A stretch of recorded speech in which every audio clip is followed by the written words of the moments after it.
Está começando o podcast Aventuras Cafeinadas, onde conhecimento e cafeína se encontram a cada episódio. Olá, amantes de café!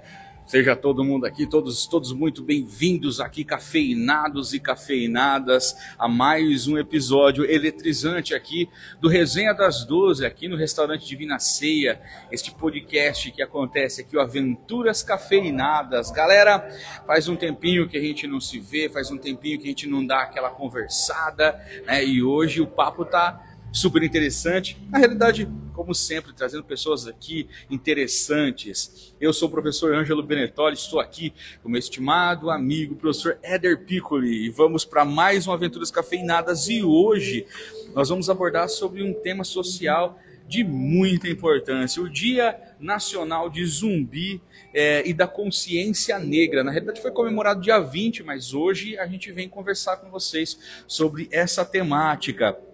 Sendo que esse dia, né, então o dia 20 agora foi muito especial, além do que já é, por conta de que esse feriado foi celebrado nacionalmente pela primeira vez. Então, é sobre isso a nossa conversa de hoje. Tudo isso foi possível devido à Lei 14.759 de 2023, a data que lembra, né? Você vê? Olha só acha que aqui é pouca merda, rapaz? É muita.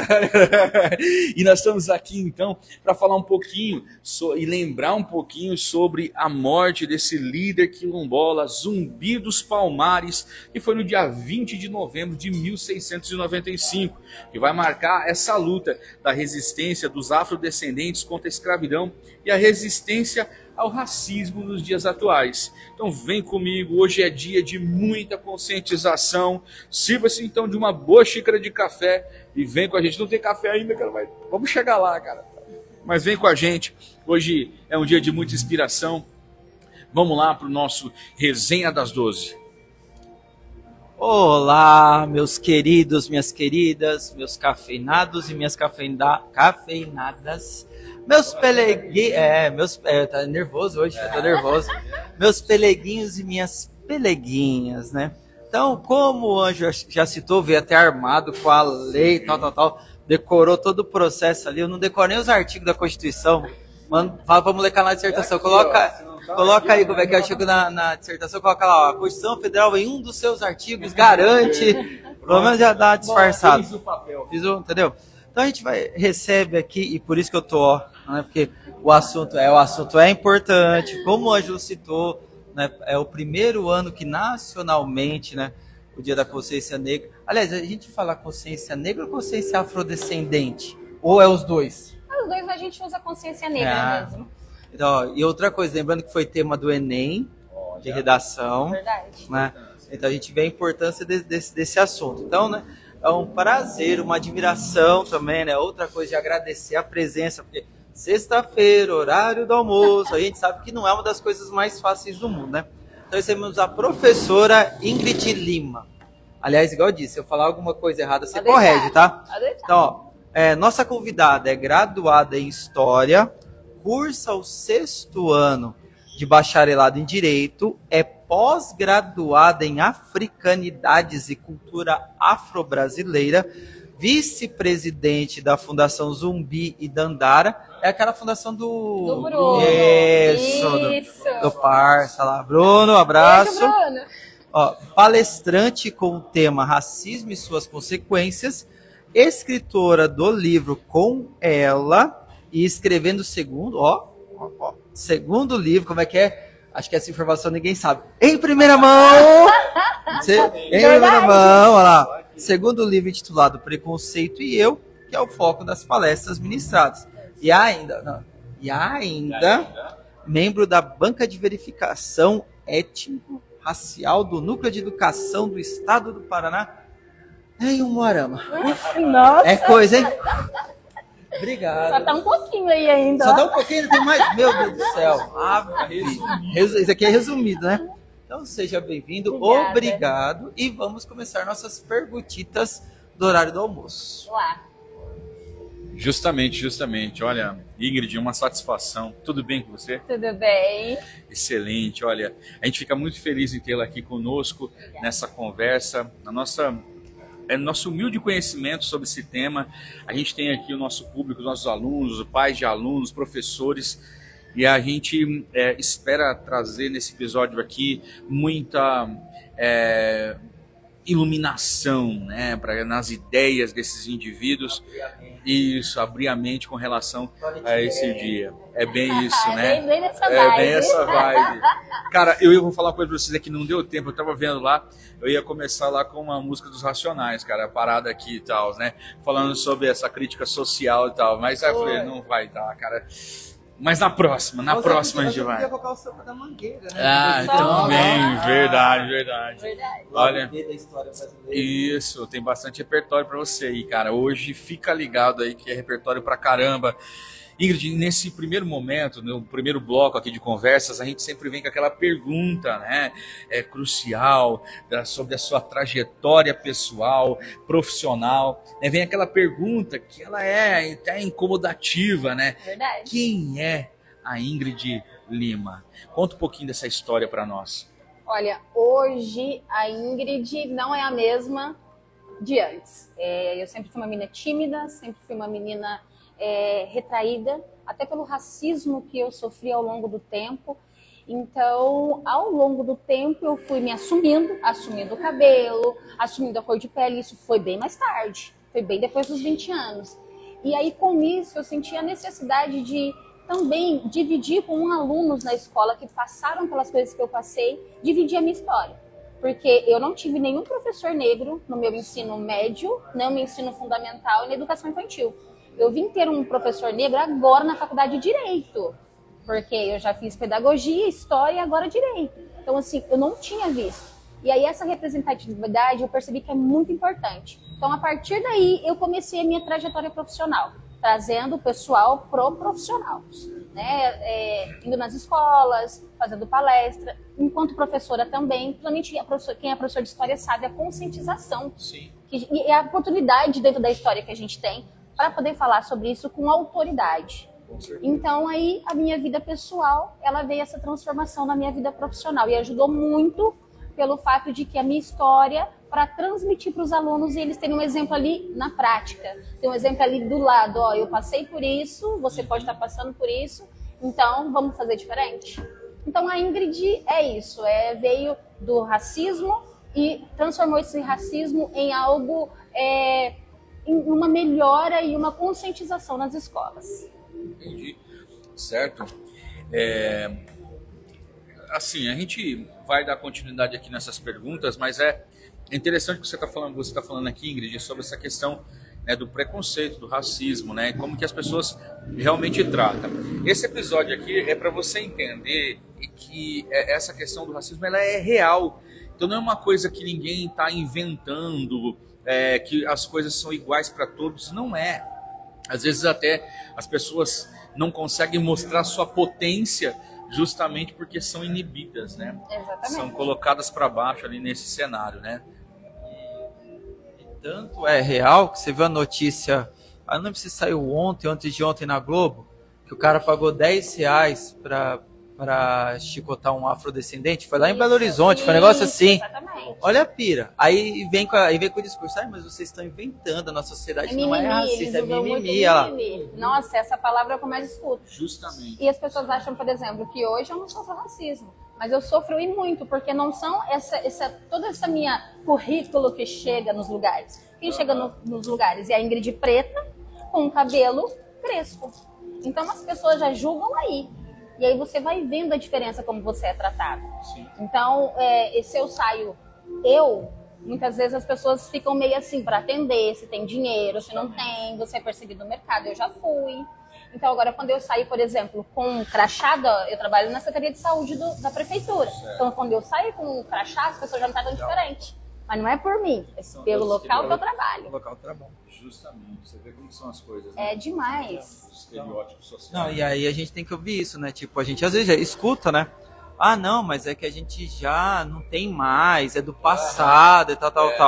Todo mundo é todo mundo é tratado igual. A questão, lembra, né, citado pelo Enem, a Whey também já citou lá atrás, a questão da meritocracia, acha que todo mundo começa no mesmo caminho, ou seja, quem é de escola pegando a nossa vida de professor, né, quem é aluno da escola particular, com da escola pública, os dois começam no mesmo ponto e vão conseguir sucesso pelo seu esforço, né? Não é, entendeu? Não coloca as limitações do dia a dia, né? Exatamente. Ou como, aí hoje eu ouvi, né, a famosa pedra no caminho do Drummond, né? Exatamente. Então, vamos dar continuidade. Agora eu quero entrar num assunto, né, já que você, né, citou a história de vida e tudo mais tal, nessa questão da escolha da faculdade em História e agora o sexto ano ali na linha do bacharelado em Direito, né? Tipo, entender primeiro assim o porquê da História. Eu imagino qual seja a resposta, mas o porquê da História e como isso vai se ligar no Direito. Como é que funciona esses esquemas? Para você ver, isso liga um pouco, nós estávamos conversando anteriormente, porque eu sempre quis fazer direito, desde pequena. As brincadeiras, as coisas que eu fazia, minha mãe falou, menina, você precisa fazer direito. Só que família humilde, faculdade de direito ainda é caro, mas há algum tempo atrás era mais caro, pelo pouco salário que era ser recebido, e além de que não tinha os programas governamentais que nós temos hoje, não tínhamos a oportunidade de bolsas como temos hoje. Então eu tive que dar uma segurada nesse sonho. E aí eu tenho familiares que são professores, e aí eu comecei a olhar para a questão da educação com um carinho maior.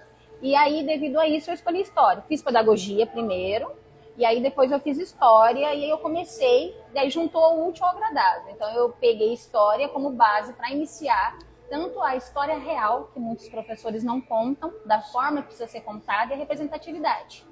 Ouviu, professor de História? Mas eu que falo, velho. Ô, louco. Mas é complicado, assim, eu tive bastantes embates com alguns colegas por esse fato de, às vezes, omitir ou, assim, colocar só a parte negativa. Nós temos tantas coisas boas, tantas coisas maravilhosas que foram feitas e as pessoas não colocam, só colocam assim, escravizados. Eram escravos e ponto. E o resto? Né? E o resto, como é que é? E as coisas boas, a contribuição. Então isso falta muito. E alguns professores, eu conheço o seu trabalho, eu sei como que você dá aula, mas alguns professores, infelizmente, Não fazem, né? não fazem. Ganhou o dia, hein? Mas eu vou citar, até porque eu falo isso em sala de aula, né? Aí vem, e apareceu no tema do Enem, eu acho que eu fui meio, acho que eu falei durante muito tempo, a hora que eu parei de falar, vem o Enem e coloca, né? Eu falava pra molecada, assiste o desfile, ou eu falei pra eles que eles não gostam muito de ler, mas é legal seria pegar a sinopse e o enredo do desfile da Mangueira de 2019, porque era o lado B da história. Sim. Então eu falava do Zumbi, falava da Nandara, falava eu não vou lembrar o nome, mas aquela ex-escrava que é considerada a primeira advogada do Brasil, que foi aquela mulher que advogou para os maus tratos, mas eu falei, aí você pega o livro de história, aparece a figura, claro, não vou falar boa, mas é figura histórica, né? Mas aparece enaltecida a figura do Dom Pedro, a figura dos bandeirantes que tanto maltrataram os índios e os escravos estão enaltecidos. Princesa Isabel. Princesa, parece que foi ela que deu a liberdade. Então, os bandeirantes, é tão interessante que São Paulo tem os bandeirantes como esse viés, né? Tipo, eles têm estátuas para tudo mais tal. E aí eu falo para eles, eles foram importantes naquela época, talvez para a questão do Brasil chegar no território, mas não foi com flores. Então não sei se necessariamente enaltecer ou levar para o museu e mostrar como realmente foi. Exatamente. Então entra nisso que ela está falando, que eu acho perfeito, gente. Mas eu acho assim que a questão da resistência africana no Brasil, ela vai além, por exemplo, e eu acho que às vezes assim, a gente pode observar, às vezes não é tão colocado isso, mas até a questão do viés intelectual. Sim. Né? Machado, que a gente estava analisando lá. Lembra que a gente conversou, né? O Machado foi transformado em branco nos livros de história. Transformados em branco. Né? Eu vou, apesar de não ser da nossa cultura pensando no Brasil, mas, por exemplo, você pega o futebol americano, tem o quarterback, que é o líder da equipe. Até a década de 90 era tudo pessoas de pele clara. Por quê? Porque na visão deles, assim, é afrodescendente só para correr, não é para pensar. Aí vem a importância. Hoje você tem para quem gosta, um Lamar Jackson, que é afrodescendente, é quarterback. Você tem os caras aí, eles exaltam isso. Né? Até teve em 2006, acho que numa demissão de um treinador americano, não é uma lei, mas um acordo entre as equipes que 20% pelo menos dos treinadores fossem afrodescendentes. Aí começou isso, então, tipo, para tirar esse estigma de que a intelectualidade eles não têm. Justamente. Obrigado pelas contribuições. Estou me sentindo alguém que entende do assunto. Você vê, não pode dar muita moral, não. Você Não, fica se achando aí. Continuando as nossas conversas aqui, nossas perguntas, né, Ingrid? Compartilha com a gente agora. A gente conversou um pouco com o Bruno, mas a gente queria ver a tua opinião, as suas ideias em relação a isso. Compartilha com a gente aqui o que é a Fundação Zumbi Dandara e qual é a missão, né? E como você se conectou a essa iniciativa, né? Qual é a missão dessa fundação? Como que você trabalha nela? Quais são, né, as perspectivas que você tem para o futuro?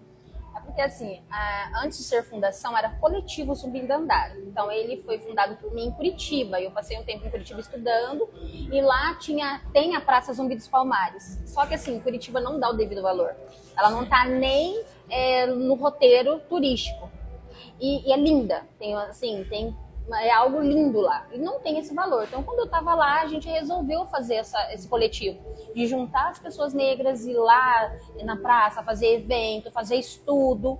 E aí, quando eu voltei para cá, aí continuou-se o coletivo, com algumas outras pessoas, e demos continuidade ao coletivo. Eu já conheci a Thelma, que também já esteve aqui, né? Thelma. Beijo, Thelma. E ela falou do Bruno, filho dela. Eu falei assim, quem que é esse Bruno? Vamos lá. Aí até que o Bruno nos encontramos, começamos a ter algumas ideias, e aí o Bruno, né, foi e transformou o coletivo em fundação. Então ele é fundador da fundação e eu sou fundadora do coletivo. Nós unimos as ideias e começamos um trabalho. Por quê? Eu percebi que aqui no Arama nós não temos tanta visibilidade. Você vê eventos de diversas etnias, que nem a Praça do Japão, vários eventos, e a gente não via essa visão com relação à negritude. Então era muito difícil você ver um evento de capoeira, Sim. Você ver um evento voltado para a pessoa negra. Aí a gente começou a fazer isso, trazer a capoeira para a praça, trazer eventos, participar do aniversário de Umuarama. Teve um evento, acho que foi ontem, ou foi essa semana que teve um evento, né? Isso. Na fundação. Exato. E aí, assim, a gente começou a trabalhar nesse sentido, da visibilidade aos invisíveis. E a fundação foi muito importante, porque ela teve batalha de rap, trouxe também essa parte musical, né? Os artistas, desde escritores, pessoas que fazem arte mesmo, que vivem da arte. Então, o objetivo da fundação é esse, é enaltecer, é buscar melhorias e dar direitos, principalmente para quem tem direitos. Então, nós ajudamos pessoas também na parte jurídica. Eu ainda não estou advogando, porque eu estou no 4º ano, né, no 6º período. Então, mas assim, o que a gente pode ajudar? Nós vamos lá, nós ajudamos, nós acompanhamos as pessoas. Então, quando vem alguma questão de caso de racismo, aí eu não sei onde denunciar, não sei o que fazer. Aí a fundação dá esse respaldo. Então, as palestras unifica também. Então, esse é o objetivo principal, é dar visibilidade. Então, a Homo Afro teve ano passado, de uma forma mais simples, que daí a fundação teve presente. Esse ano a fundação não teve presente, como deveria ter estado. Mas também é uma conquista, não deixa de ser uma conquista, porque quando que você viu em Umuarama, né, um evento voltado, né? Acho que passou até na RPC, né? Isso, então é muito importante. Então esse é o trabalho da fundação, é dar visibilidade. Show de bola, cara, show de bola. Falando sobre essa questão, né, que a Ingrid colocou aqui sobre a capoeira, eu falo como que a gente não vê isso, né? Eu venho de um bairro que aqui o Umuarama era bem pobre, assim, o bairro, e eu lembro assim que tinha tantos elementos das matrizes africanas, só que eu não sabia identificar, a gente achava, não conseguia ver que aquilo ali, sabe, você vai na escola, mas não via a realidade, fala assim, nossa, isso é da matriz africana, por que nesse bairro aqui acontece, né, a periferia e tal. Eu lembro que tinha lá, não sei se era o professor Edson, acho que era... O Edson Pompilho? Eu não lembro agora o nome dele, caraca, tinha um filho chamado Elvis. eles lutavam capoeira e tal. E eu lembro assim que no bairro era muito forte, né? Essa questão da capoeira. Eu lembro que ela assistia pesada, fiz umas aulinhas lá e tal, e achava aquilo o máximo e tal. Os caras virando mortal achavam aquilo, só que você achava que era uma luta. Exato. Achava que era uma luta. Mas a questão da beleza cultural, a situação ali, você não tinha esse entendimento. Eu lembro de uma outra coisa no bairro, eu achava assim, e olha, tudo ali, naquele local ali, era perto da Zaeli, né? O bairro San Remo ali, aquela parte ali perto do Mutirão, tal, aquelas áreas ali. E aí eu lembro assim também, outra coisa que acontecia lá, tinha um terreiro. E aí, cara, tipo assim, todo mundo tinha medo da mulher que era do terreiro. Sim. Ela passava assim, todo mundo ficava do outro lado da rua, aquela coisa assim, tipo... E não tinha nada a ver uma coisa com a outra. Inclusive, assim, quando você percebia assim, a mãe dos amigos tinha ido no terreiro da Dona Conceição. A Dona Conceição ainda tá lá, tá lá. bem idosinha. E... Essa questão da religião é muito importante você tocar, porque a gente vê o preconceito muito na religião, demais. Eu sou um bandista e vim de um lar evangélico. Minha família é de uma igreja extremamente ali, ó. E hoje eles me respeitam a minha religião, porque eles sabem assim, ó, a Ingrid foi criada na igreja. Ela não ia para um lugar que fizesse coisas ruins. Vamos colocar assim, que tivesse demônio. Mas a primeira vez que eu fui num terreiro, fui para um estudo, quando eu era professora, nós fomos para Curitiba e fomos num estudo. Ninguém queria ir. Mas aí, como valia, né, ali horas, professor, vamos. E aí eu lembro que eu ficava na parede. Falei, meu Deus, eu vi um demônio aqui, Jesus, esse demônio vai pegar eu. Tá repreendido. Aí uma professora chegou e me falou assim, você tá vendo um demônio? Tem um demônio aí perto de você? Eu falei, misericórdia. Ela falou assim, sabe como que é o nome desse demônio? Eu falei, não quero saber não. Não, você vai saber. Chama preconceito. Porque você está aqui, você está já com preconceito, você já está agindo de uma forma errada. E ela falou assim, não, mas daqui 10 anos a gente vai conversar e você vai estar lá no meu terreiro. E não é que foi, né? 10 anos depois, estou eu onde? No terreiro dela. Então, assim, e acredita em Jesus, tá, gente? Não tem nada de matança, de bode. Tem, só que são coisas separadas. Eu acho que é um assunto que dá pra você até abordar futuramente aqui, que é muito importante. Eu vou falar pra vocês, nunca vi demônio, nunca vi um bode, gente, na minha vida, entendeu? Então, é essa coisa que é criada, essa demonização. Sim. Mas sabe que nos leva aqui a uma outra ideia? Eu me lembro assim, eu estava fazendo pós-graduação em História das Religiões lá na UEM. Amigo Heller. E aí, assim, eu lembro que a professora Rosângela, ela passou um documentário falando sobre a questão do sincretismo religioso, que é aquela história assim, todo mundo julga, mas até nisso tem a religião do branco e aquilo que é a religião do negro. Então, assim, a religião que é aceita socialmente e aquela que não é aceita socialmente. E aí o pessoal fez lá um documentário, o cara com uma camerazinha tal, e tudo mais, foi lá, acho que num dos morros do Rio de Janeiro, tal, chegava lá assim, formalmente perguntava para aquelas pessoas, qual é a tua religião? O cara falava assim, sou católico. Falava, qual é a tua religião? Pro outro, sou evangélico. Falava pro outro, qual é a tua religião? Sou católico. Ninguém falava que era de Umbanda ou do Candomblé, coisas assim. Aí depois vinha a segunda pergunta. Aí o cara chegava lá assim e falava assim, você já foi no terreiro da fulana de tal? Aí o cara, nossa, já fui, faz um trabalho bom, hein, não sei o quê. E aí tipo assim, eles começavam a relatar. Ou seja, essa mistura religiosa, o cara ele não via, talvez não via nem encarava como uma religião, Sim. mas encarava como parte de uma situação das crenças brasileiras, que é essa mistura religiosa. Inclusive, meu amigo, minha amiga aí, você conhece alguém que faz simpatia, entenda que isso daí está dentro da religiosidade afro. Benzimento. Justamente. Benzer. Quantas pessoas católicas... E hoje em dia é tão difícil ter uma benzedeira. São os mais idosas. Mas essa questão de você falar de... eu vou assumir, eu vou fazer 6 anos que eu estou lá. Então, às vezes, eu tenho... Agora que eu estou, tem 2 anos que eu estou assumindo que eu sou um bandista. Até porque, por essas questões mesmo de você não ter... Já é difícil ter uma porta para dar uma palestra, fazer alguma coisa. E aí você fala que você é um bandista, ferra tudo. Bem isso. Ferra tudo. Aí as pessoas... Agora, espírita é mais bonito do que um bandista. Então, às vezes, fala assim, eu sou espírita. Né? Mas aí... durante um bom tempo também foi marginalizado. Com certeza. Então, assim, é difícil, porque você tem receio, você tem medo de como ser aceito. Então, tá aqui hoje falando, sou um bandista com muito orgulho, e é uma coisa, assim, difícil de acontecer. Porque as pessoas da onde eu frequento, do terreiro que eu frequento, também evita. Porque são pessoas da educação, são pessoas que vai num local que daí vai ser difícil o acesso para ela quando ela dizer que ela é um bandista. Com certeza. Bem isso. Uma vitória falar isso. Primeiro lugar que eu tô assumindo como um bandista, Ó, hein, peraí, lá. como é que é de novo? Como é que é de novo? De novo? Primeira mão. Primeira mão. A gente é... Ó, é. Todo Tá vendo? podcast, Ó, o privilégio. todo podcast a gente solta uma notícia em primeira mão, hein? Mas é interessante isso. O que você comentou é parecido com o que eu vivi lá no interior de São Paulo, mas era em bairros, tipo assim. Então, a gente morava ali, a gente era a última rua do que se chamava Centro. Aí, na época, eram umas ruínas de terra que dava pro bairro Santa Cruz. Aí, o Santa Cruz tinha a zona lá, era um murão bem alto no terreiro ali, né? Uhum. Aí, tipo assim, então tinha as coisas, mas tal, e tinha coisas escritas na parede, pra não ter medo, pra não ficar preocupado, que ele é um local santo e tudo mais tal. Avisar, e aí pra avisar a turma, entendeu? Porque talvez tinha, às vezes, até ataques, entendeu? Sim. Precisava da polícia e tudo mais tal. Então, olha a pira que é, entendeu? Então, tipo assim, e entendendo que muito das matrizes das religiões africanas, elas são coligadas com a Igreja Católica, né? Que só dava outro nome para poder Exatamente. fazer a ligação para A Umbanda, ela é a primeira religião brasileira. É a primeira e única religião brasileira.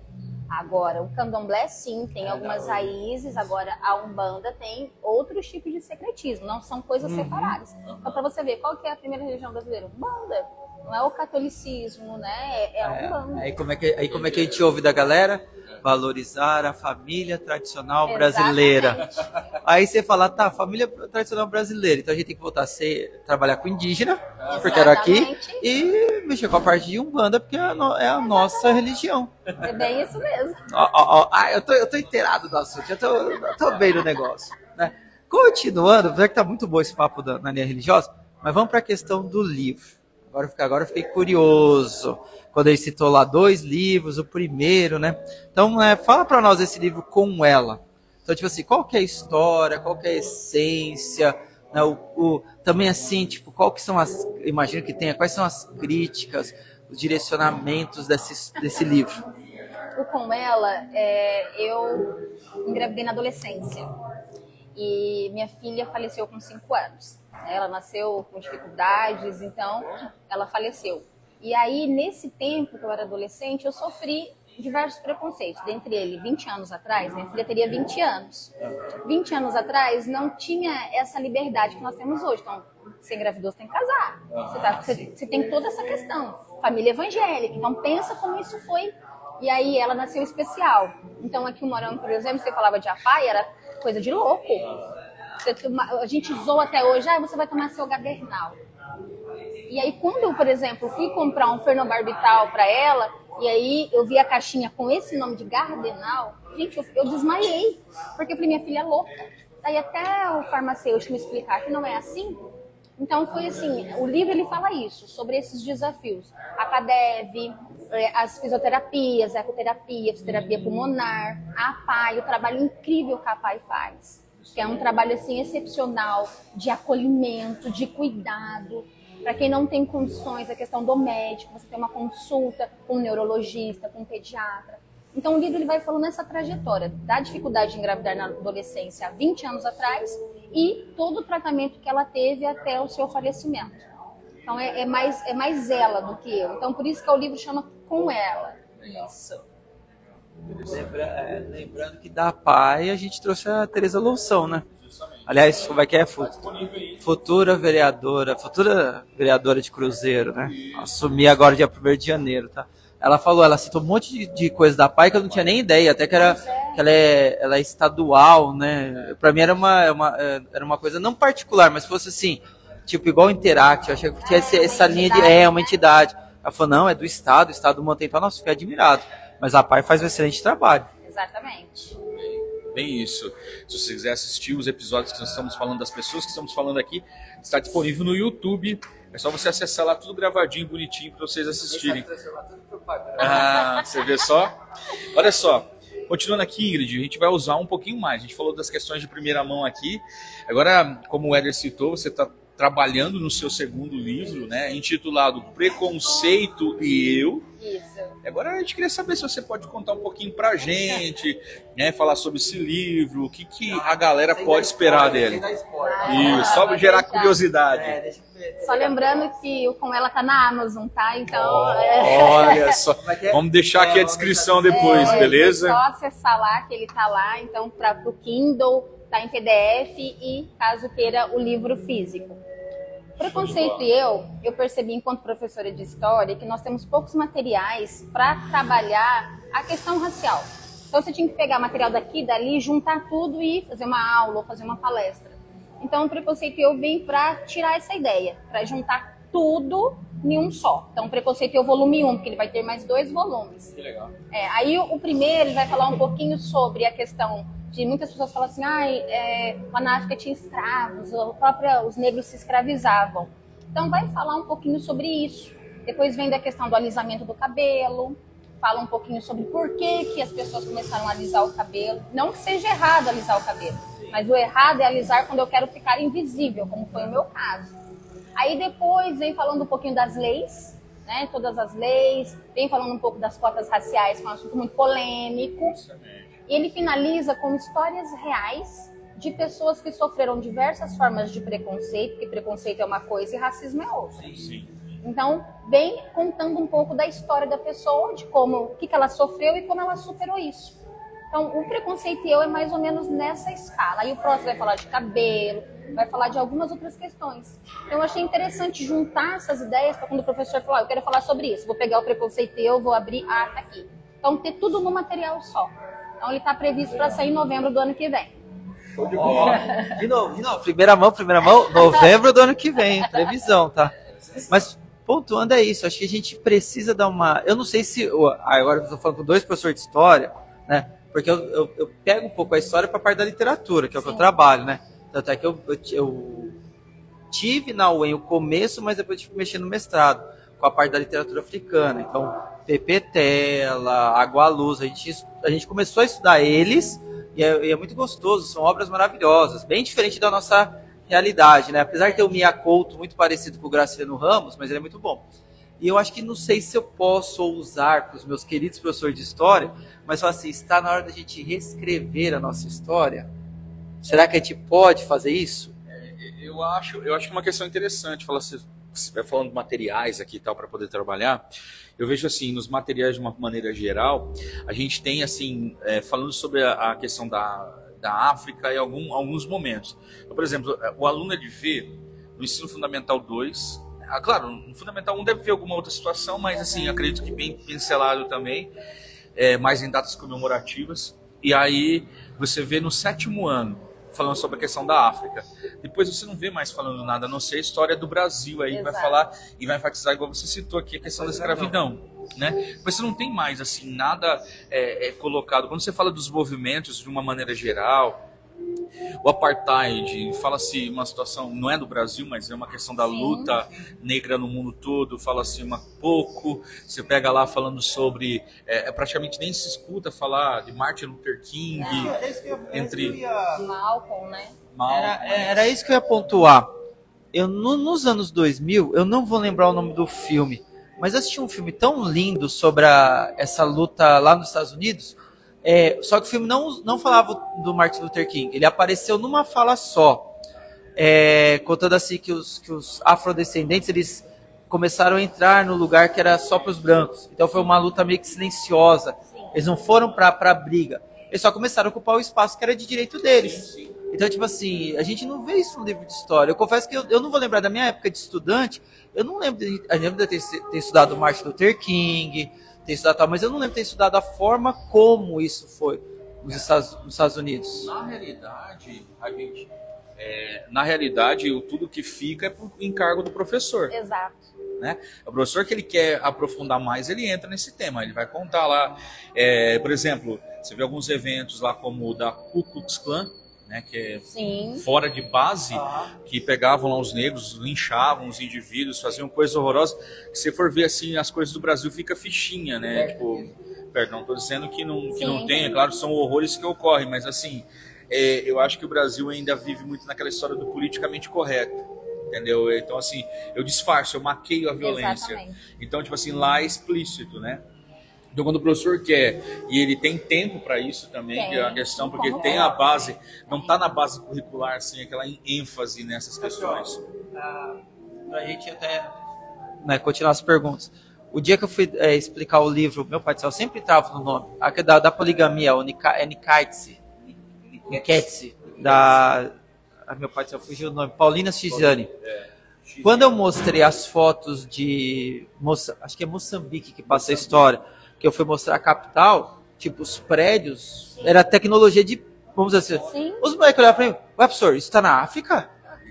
Aí eu respirei fundo, aí eu falei, lembra, você tem uma profissão, lembra, não, como é que é? Lembra, não xinga, não seja mal educado, respire fundo. Aí eu falei, mas vocês acham que... Eu falei, vocês estão dando uma de americano? O Brasil é só floresta? Aí eles deram risada. Mas eles perceberam que eu dei uma... Eu falei, gente, a África do Sul, as capitais, não tem prédio, é só... Mas é isso que eles acham. Eu tive uma Nossa. palestra agora em Chambré, na terça-feira, e aí eu mostrei também. Mostrei o PIB dessas cidades, né? E aí todo mundo assim, não, isso não é África, é São Paulo, é Rio de Janeiro, meu Deus! Justamente. Até professores falaram assim, caramba!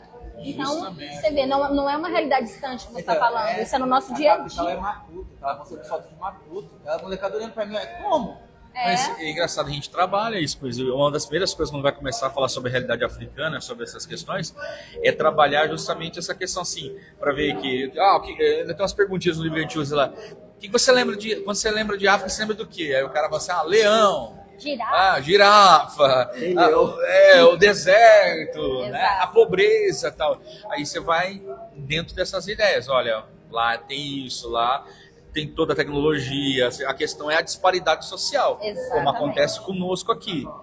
Mas, dando continuidade aí, Éder, tem perguntas?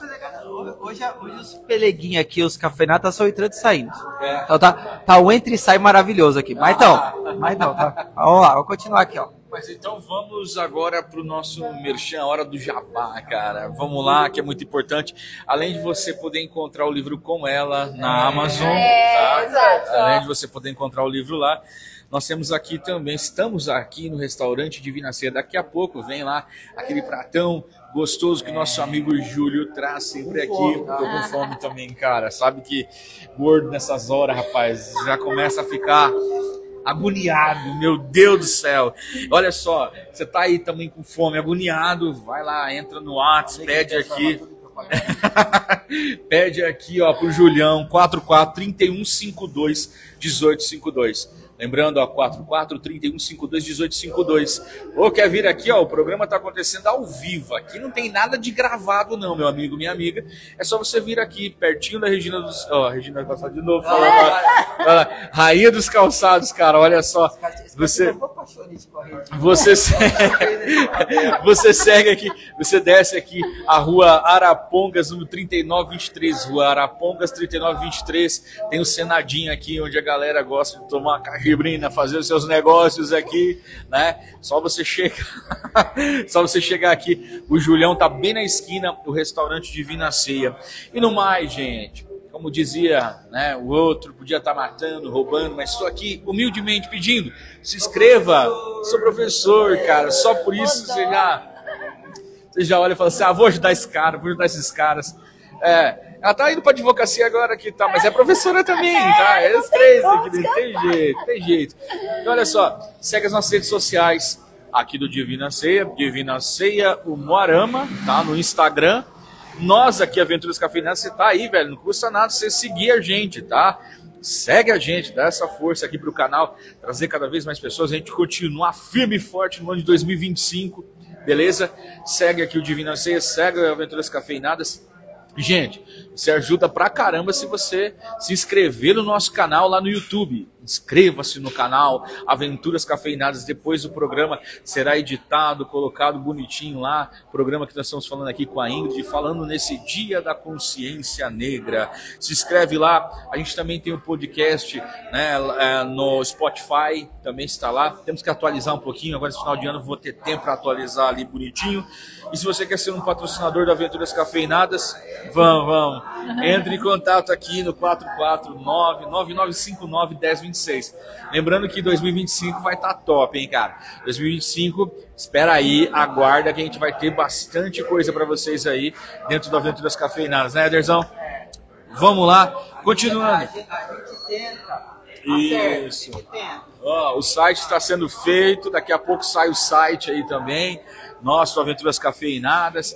Várias coisas aqui, a gente está fazendo dicas, preparando várias dicas para você aí que vai fazer vestibular, para você que gosta de estudar. Então fica ligadinho aí que daqui a pouco sai, hein? Daqui a pouco a gente chega lá, né, Ederzão?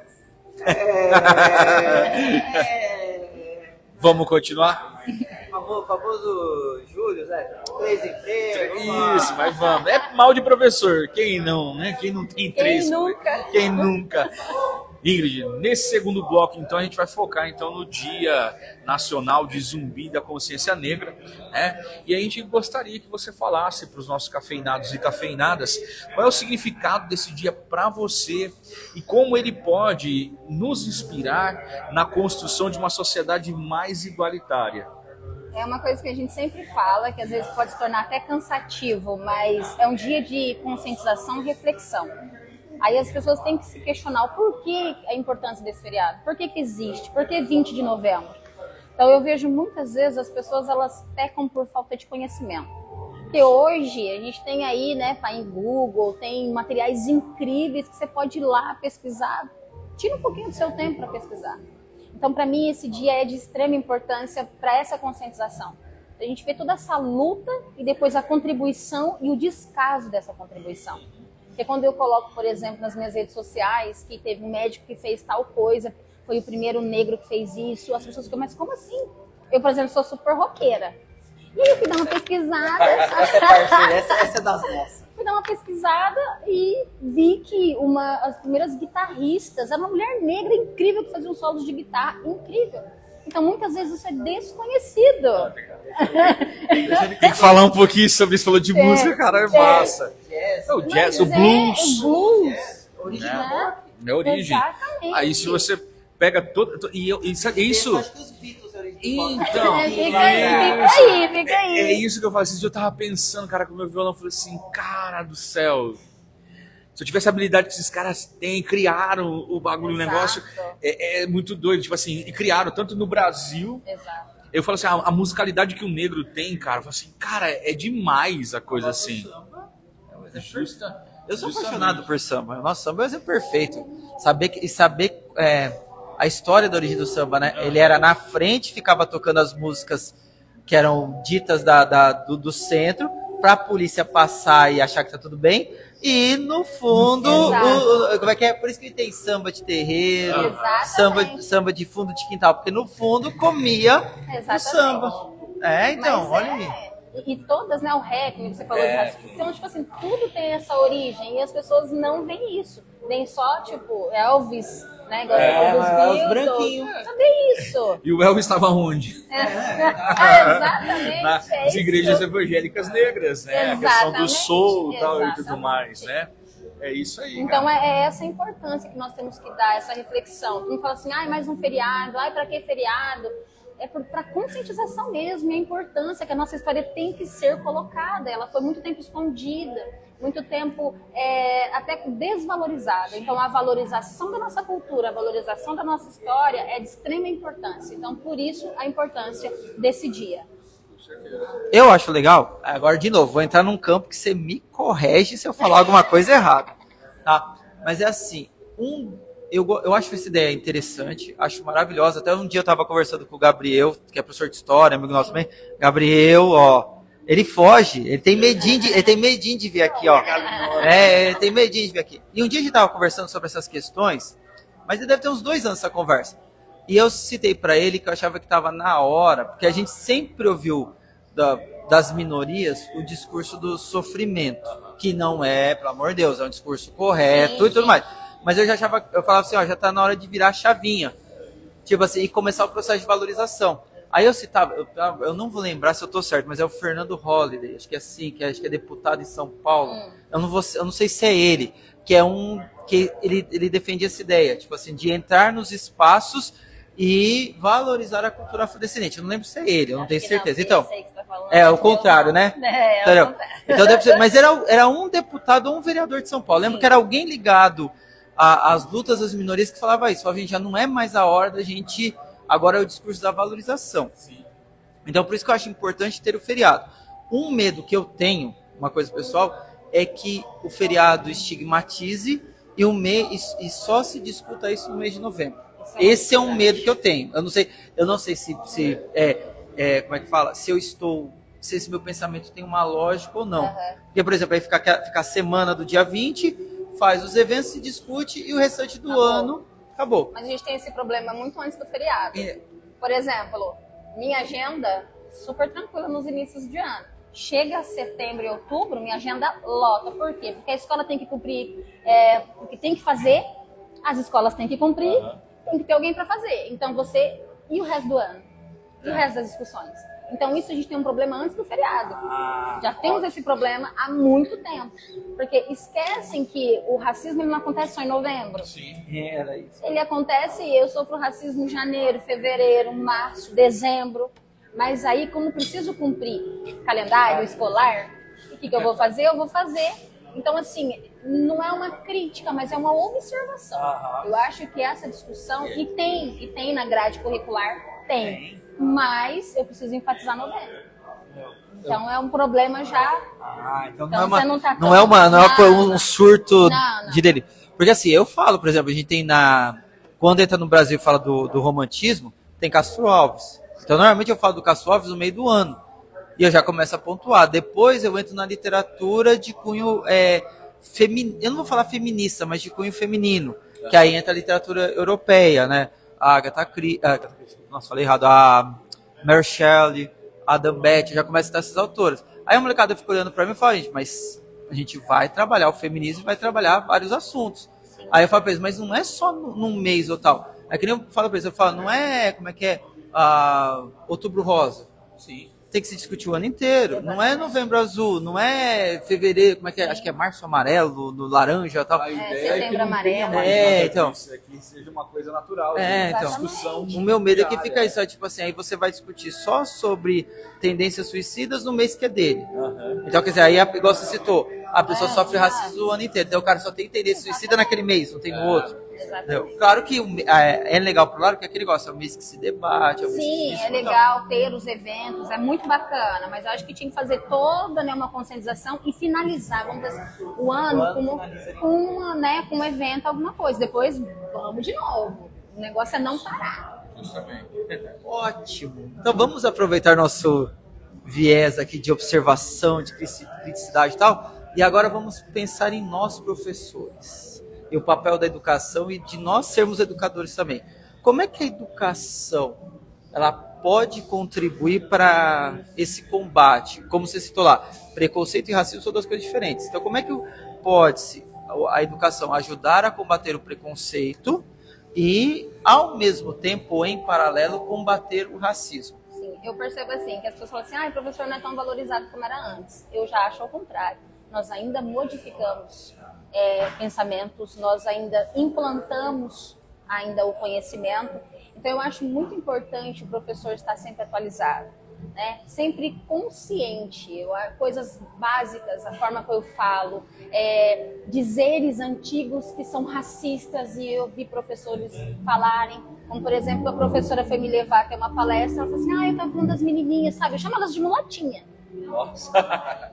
Então, tipo assim, essas coisas que a gente o professor tem que trabalhar nele primeiro para transmitir o conhecimento. Eu vejo erroneamente essa divisão de conhecimento do professor e colocando coisas indevidas.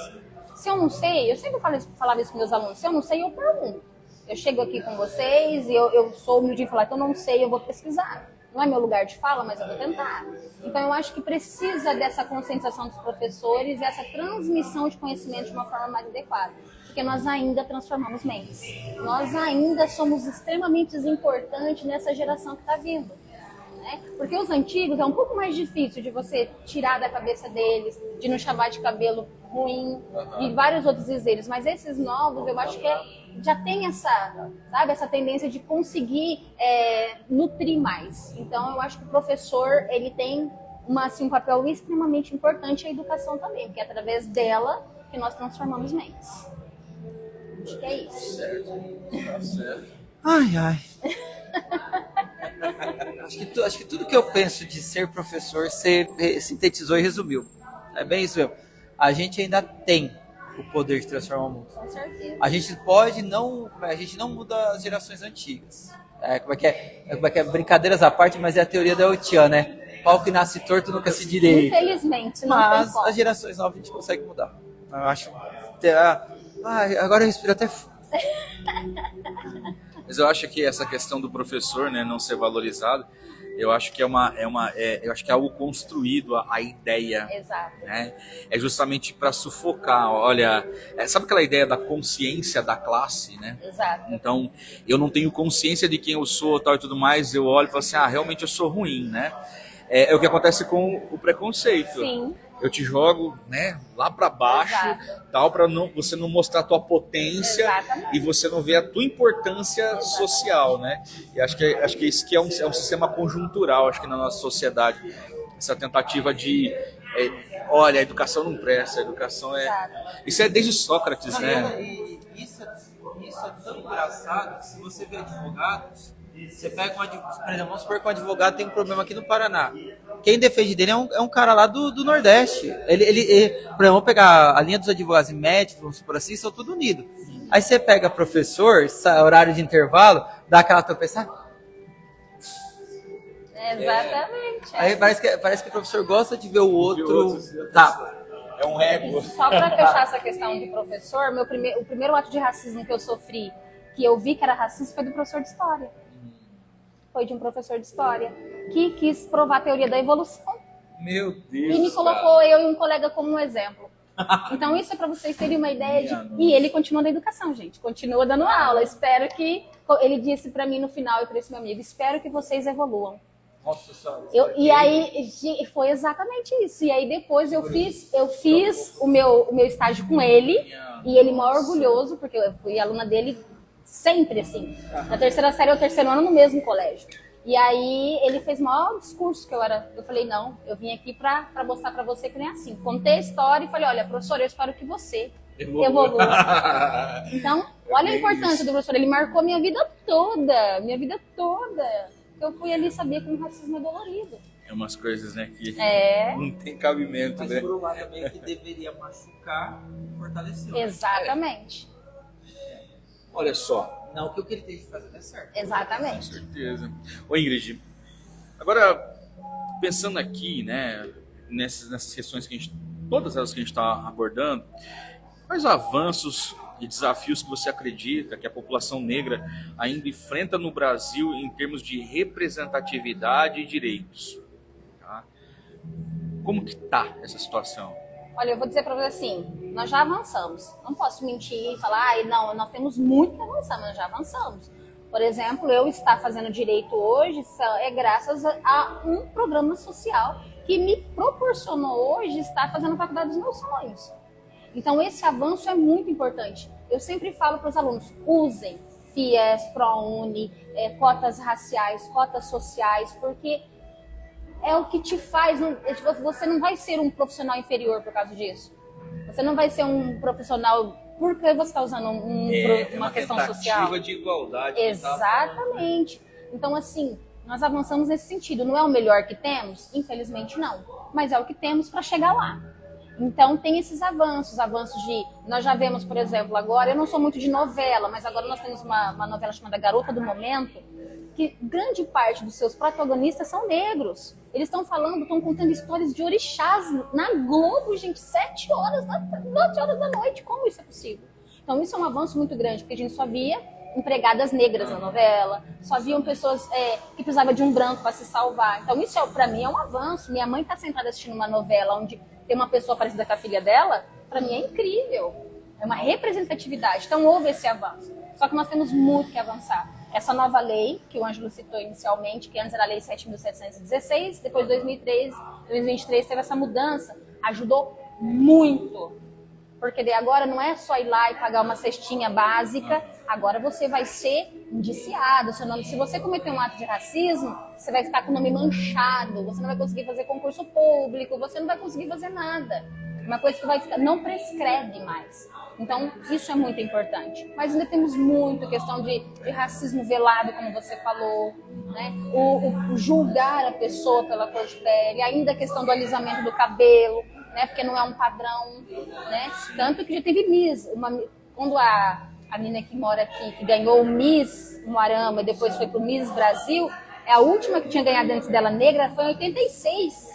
Depois ela, que é a Raíssa, né? Uhum. E aí depois foi ela. Olha quanto tempo para ter uma Miss Brasil negra. Então são essas pequenas coisas que nós vamos avançando, mas temos muito que avançar ainda. Muito. E aqui na nossa região tem alguém que representa, né, na questão do campo político? Olha, difícil, né? O Bruno estava com essa intenção, ele está agora, né, vendo essas questões políticas para unir essas representatividades políticas, mas eu vou dizer para você que dentro da política aqui, vamos colocar vereadores aqui, eu não tenho alguém que me represente questão racial, tá? Questão racial ainda é um pouco difícil, mas a gente está tentando ver se nós conseguimos engajar isso de uma melhor forma. Então é bem complicado. Quantos vereadores negros ganhou nessa última eleição? Nenhum. Não, nenhum, né? Aí eu acho tão interessante que assim, eu tava vendo uma pesquisa, não sei se também está certo, mas acho que foi até no RPC que passou que o Paraná, 30% da população é afrodescendente. Então teria que ter uma representatividade. Aí daí vem umas coisas que eu falo em sala de aula. A gente usa o termo minoria, mas se você for pegar no papel, é a maioria da população. É minoria porque não consegue. É minoria lá no Congresso, na parte política. É isso que precisava mudar. É aquela ideia, a gente acaba voltando ao assunto da questão das classes sociais, né? Acaba ficando igual professor, né? Então, tipo assim, não se junta o pessoal, quer dizer, se junta, claro, né? Mas não se junta a ponto de conseguir eleger alguém. Então, isso é bem interessante. Bem importante. E bem importante. Interessante quando eu estou fazendo essa ideia. Tem que ser, é uma coisa que a gente precisa discutir, precisa debater, precisa levar para outros lugares. Não ficar só, apesar de agora que é uma crítica nossa, não ficar só numa conversa de podcast. Exato. Mas se a gente for pensar nessa questão das análises, né, com relação a isso, o que existe é quem está no controle, né, e aí eu quero frear o outro de qualquer forma, né, e isso a gente vai tendo várias manchas na sociedade, uma coisa que vai atrapalhando, né, inclusive não só, tipo assim, aquele que está subjugado, mas inclusive as pessoas. Eu lembro de uma análise uma vez no livro Casagrande Senzala lá, e onde falava justamente sobre isso, tipo assim, você já parou para pensar, vamos pegar aqui, quando a gente fala de igualdade, por mais que você ache que você está fazendo mal para o outro, uma hora vai respingar em você também. Então é nesse sentido que eu quero dizer. E aí me veio aqui essa ideia, essa análise uma vez ali dentro desse contexto, onde a gente pensa assim, por exemplo, vamos pensar o seguinte, mães solteiras no Brasil. Aí eles vão falar assim, não atinge só a classe mais pobre, a classe negra, atinge toda uma sociedade. E aí você percebe o quê? O homem, aonde ele chega lá, ele paga uma pensão, quando paga, ele acha que já fez o papel dele e que está tudo certo. E de onde vem isso? Isso vem dos maus tratos lá da senzala. Quando esse homem branco, senhor da moral e dos bons costumes, chegava, estuprava as negras, fazia maldade para elas ali naquela situação, se colocando, mostrando para a sociedade uma família margarina, né, como diz o outro, a mulher, seus filhos, aquela mulher branca, ela tinha que engolir a traição e tal. E isso também eu comecei falando para vocês que o brasileiro é politicamente correto justamente dentro dessa visão, dentro desse viés. A gente vê essa questão que virou estrutural, aí a violência contra a mulher que começou com as africanas ali que estavam, se a gente for analisar, essa é a origem. Sim. Esse homem, ele se coloca nessa situação como o que ele faz é natural, é normal e não é punido pela sociedade, né? E aonde a mulher vira algoz, ou seja, a minoria também, né? E aí essa mulher ela não tem voz, ela não pode, e isso acontece até hoje. Então você é mulher branca, é mulher negra, mulher índia, mulher japonesa, todas essas que fazem parte da nossa sociedade miscigenada, que pagam o preço por conta do que foi feito com alguns em outrora, né? Com alguma minoria. Então, quando fala-se de luta pelas minorias, não é bem a minoria, como o Éder falou, é fazer você acreditar que é a minoria, para justamente não dar voz. Eu acho que quase 60%. Do país, negros e pardos, né? Se você vai ter lá, que é colocado pelo IBGE, né? Isso. Então, esse é o assunto para um próximo podcast. Isso.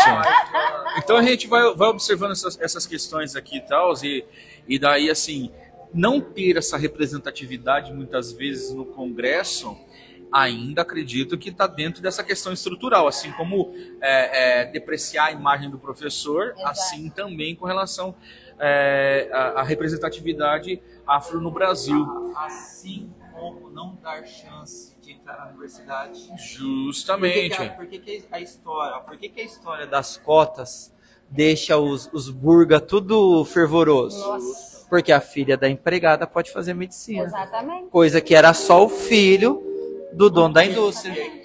Não. Lembra que a gente falou disso, deve ter uns 5 anos, acho que foi antes da pandemia, que a gente foi lá na Unipar, na semana lá de pedagogia, a gente citou isso. Eu falei, gente, inteligência não se mede por cor.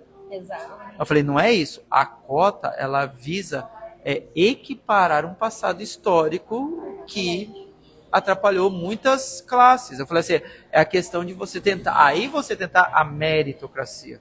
Eu falei, esse é o papel das cotas. Talvez seja uma coisa assim, paliativa para o momento. Exato. Tá? Sim. E que no futuro, assim como lá na década de 40, existia cotas para as mulheres nas universidades. Exato. Que depois foi retirado. Mas já é uma política. É igual você falou, agora você pode fazer a faculdade dos seus sonhos. Exatamente. É igual assim, você citou essas questões, é igual, acabo comentando com os alunos, eu falo assim, olha, normalmente a gente acaba dando aula aqui em escola particular, e aí eu falo para os alunos, é só você olhar para o teu lado, ver quantos negros tem, quantos brancos tem. Quantos negros você vê na escola? Você vai na escola pública, de periferia, né? Ainda do centro nem tanto, mas assim, a maior parte são de negros, onde eu estudei, em Colégio Sebastião de Matos. Tipo assim, eu era um dos únicos brancos que estava ali estudando na escola. Então você vê uma outra realidade. E aí o pessoal fala da tal da meritocracia. Sim. Aí chega lá assim, eu falo assim, cara, já dei aula na escola na periferia também, onde o indivíduo tinha somente aquela alimentação no dia. No dia. Isso. O feriado desse, por exemplo, aconteceu agora, esse indivíduo é ao menos um dia de comida, de alimentação. Foi onde o cara estava lá, o pai estava preso, a mãe, sei lá, fazendo o que da vida, e ele morava com a avó e mais 10 primos. Várias histórias assim. Sim, tem muito. E aí você olhava assim, cara, como é, se você que tá aqui, isso, fala, pô, velho, se você tá aqui, velho, com o buchinho cheio, dormiu numa caminha legal, ar-condicionadozinho e tal, não sei o que. Maluco, você chega lá e você vem aqui, você quer dormir na minha aula, você não quer fazer nada. Você acha que esse cara Precisa trabalhar? Isso! Você acha que esse cara que mal se alimentou, ele vai ter tipo, você imagina, ele tem que ser brutal a consciência desse indivíduo, ele tem que ser força de vontade. Isso. O cara que pensa que vai mudar o mundo. Isso, ele tem que ser fora de base. A vontade dele tem que ser 10 vezes maior do que a do cara que tá ali, né? Mas é isso.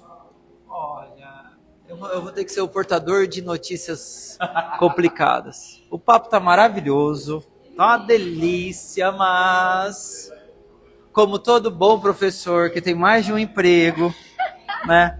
A gente precisa almoçar e a gente precisa trabalhar no período da tarde. Justamente. Então, professora, educadora, primeiro de mais nada, agradecer.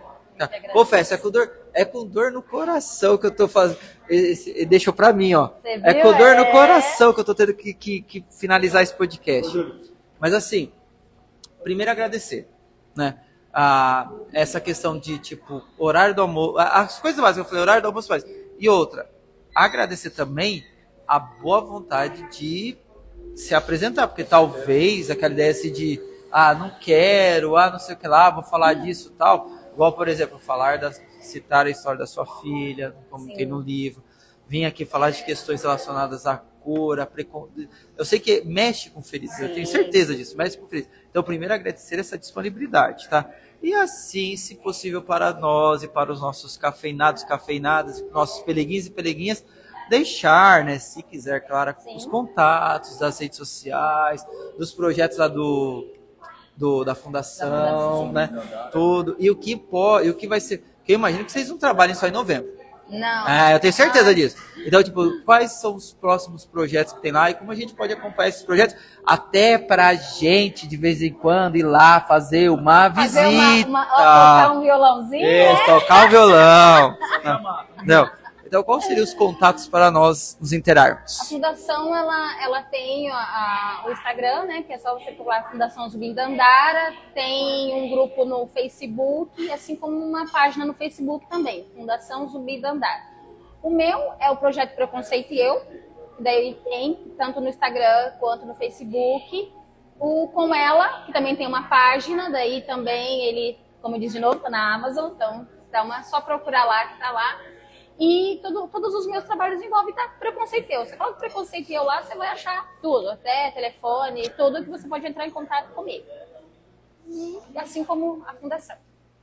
É isso aí, galera. Depois a gente vai, em outro momento, chamar a Ingrid aqui quando ela lançar o livro dela ali e tal. Opa! E aí a gente bater o papo em cima das ideias do livro aqui, aprofundar. Vou cobrar, hein? Isso significa Quero que sim. queremos que dê no livro. Opa! Exatamente. Com certeza. Então vai ser uma edição em primeira mão? Olha só, fica aí. Fica aí. Vai ficar gravado isso aí, viu? Ó, não vai ter como fugir, não. Olha só. Agora o nosso amigo Julião tá trazendo aqui, Olha ó. que prato lindo, Prato gente. bonito aqui, ó. Estamos no Divina Ceia, galera. Tá vendo aí?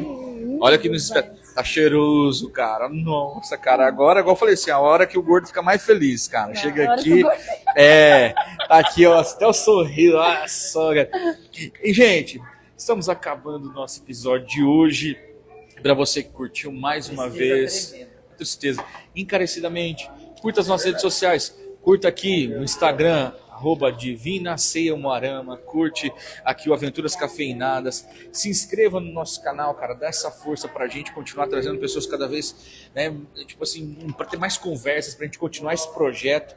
A galera chega aqui e fala assim, cara, muito legal o projeto de vocês, não desiste não, continua. Então dá essa força pra gente, cara, vai lá, se inscreve no canal, apoia nossas redes sociais de toda maneira. Se você puder conhecer alguém, seja um patrocinador também aqui do Aventuras Cafeinadas. Nós temos Aventuras Cafeinadas em movimento. Se você precisar, a gente vai até a sua empresa, te divulga a sua empresa de uma maneira diferente, tá? Então, só lembrando, se você quiser ser patrocinador, entre em contato em 999591026.